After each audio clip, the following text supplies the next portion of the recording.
क्या आपके घर में भी रोटियां बच जाती हैं और आप कंफ्यूज रहते हैं कि उनका क्या करें? आज रिंकू किचन्स में हम बनाएंगे बची हुई रोटियों का ऐसा मेकओवर जिसे देखकर बच्चे तो क्या बड़े भी पिज़्ज़ा मांगना भूल जाएंगे। देखिए ये चीज़ पुल लग रहा है ना बिल्कुल रेस्टोरेंट जैसा। तो चलिए सिर्फ 10 मिनट में बनाते हैं रोटी पिज़्ज़ा टैकोस। तो सबसे पहले हम बनाएंगे एक झटपट सी फीलिंग।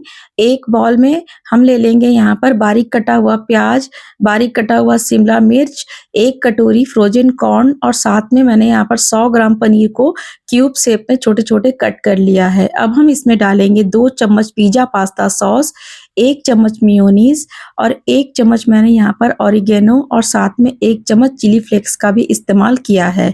यहाँ पर इन चीज़ों को आप कम या ज़्यादा अपने हिसाब से कर सकते हैं और इसे और भी ज़्यादा टेस्टी बनाने के लिए मैंने यहाँ पर लिया है आधी कटोरी चीज़ और लास्ट में थोड़ा-सा नमक डाल करके इन सबको हम बढ़िया से मिक्स कर लेंगे।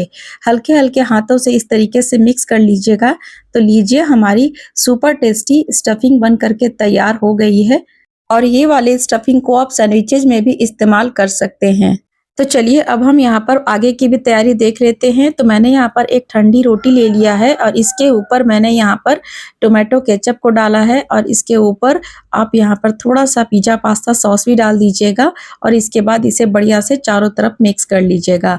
अगर आप चाहें तो सिर्फ टोमेटो केचप का भी यहाँ पर इस्तेमाल कर सकते हैं। तो देख सकते हैं मैंने यहाँ पर पूरी रोटी में इस तरीके से फैला लिया है।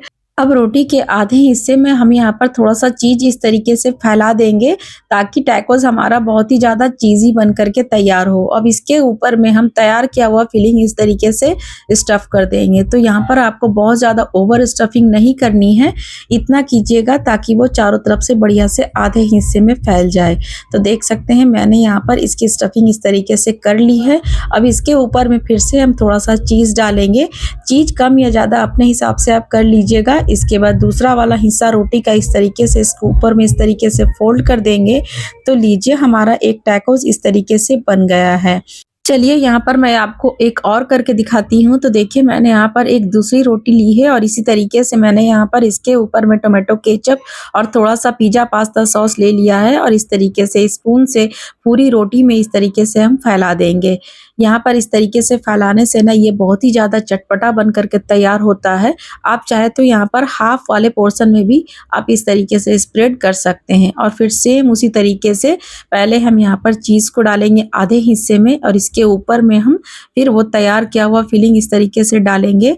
और यहाँ पर आप फिर से मैं आपको बोलूँगी ओवर स्टफिंग बिल्कुल मत कीजिएगा। जितना आपका ये लेवल में आधा आ जाए बस उतना ही आप इसे यहाँ पर फैलाइएगा और इसके ऊपर में फिर से थोड़ा-सा चीज़ डाल करके आप इस तरीके से दूसरा वाला पोर्शन पकड़ करके आप इसे फोल्ड कर दीजिए। जैसे लिफाफा को हम लोग फोल्ड करते हैं बिल्कुल उसी तरीके से। तो चलिए हमारा टैकोस बन गया है। चलिए अब हम इसे सेक लेते हैं। तो मैंने यहाँ पर तवा को पहले से गर्म करने के लिए चढ़ा दिया था। अब हम यहाँ पर थोड़ा-सा बटर इस तरीके से तवे के ऊपर में स्प्रेड कर देंगे। आप चाहे तो यहाँ पर आप तेल का भी इस्तेमाल कर सकते हैं, लेकिन बच्चे को बटर का फ्लेवर काफ़ी अच्छा लगता है तो मैंने यहाँ पर इसे बटर से ही सेका है। दोनों रोटियों के ऊपर में भी मैंने यहाँ पर देखिए बटर इस तरीके से लगा लिया है और इसे अब हम धीमी आंच पर दोनों तरफ से एकदम सुनहरा और क्रिस्पी होने तक सेकेंगे। जब तक कि चीज़ मेल्ट ना हो जाए और रोटी बाहर से कड़क ना हो जाए तब तक इसे हमें सेकना है। तो देख सकते हैं क्या लाजवाब कलर आया है। तो तैयार है हमारा क्रिस्पी रोटी पिज़्ज़ा टैकोस। इन्हें हम गर्मा-गर्म चाय के साथ सर्व कर सकते हैं और अगर आपको ये जुगाड़ू और टेस्टी रेसिपी पसंद आई हो तो वीडियो को लाइक ज़रूर कर दीजिएगा और कमेंट में बताइएगा कि आप बची हुई रोटी का क्या बनाती हैं। ऐसी ही आसान रेसिपीज़ के लिए रिंकू किचन्स को सब्सक्राइब करना ना भूलें। मिलते हैं अगली वीडियो में एक और रेसिपी के साथ। तब तक के लिए thanks for watching. Take care. Bye bye.